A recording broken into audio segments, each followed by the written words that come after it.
It seemed useful for a while to go along with the doctor and believe there was a simple psychological explanation for my troubles, but denying the empirical facts of the matter has only made things worse. My objects will no longer be denied their say. All of them. The forks, chairs, doors, light bulbs, even my favourite toaster, have said, in no uncertain terms, they want nothing further to do with the likes of me. I've tried drowning out their voices with music, even tried the course of pills and therapy my doctor prescribed, but I can no longer deny what I know to be true. Those voices were never even in my head. The unreasonable demands, the insults, the accusations, they really do emanate from the dark corners of my house. The cupboards, the piles of unwashed laundry, stacks of yellowed newspaper. The more I've tried to ignore them, the louder and ruder they've become.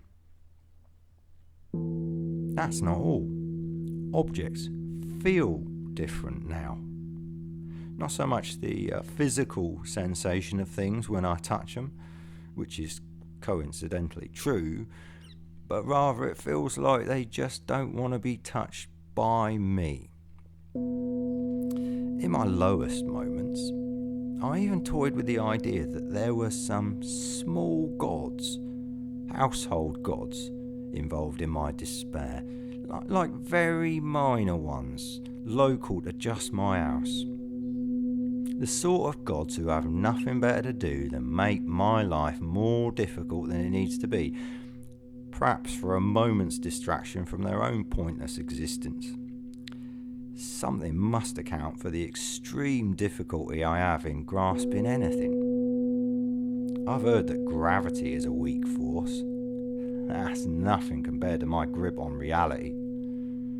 Only yesterday, for example, I wanted to go out for a walk. Nothing too taxing about that, right? So I reached for the closet door to get my raincoat, but simply couldn't take the handle. The tendons in my fingers suddenly became limp and unresponsive. Either my hand had gone on strike against my command, or the closet handle itself refused to yield and wouldn't open up. Frustrated by this failure to get my raincoat from the closet, I gave up altogether on the obstinate hand, whatever, and went out for a walk in the pouring rain, just in my overshirt, like one compelled by folly, like an idiot. I hope those gods are happy with themselves, the sons of bitches.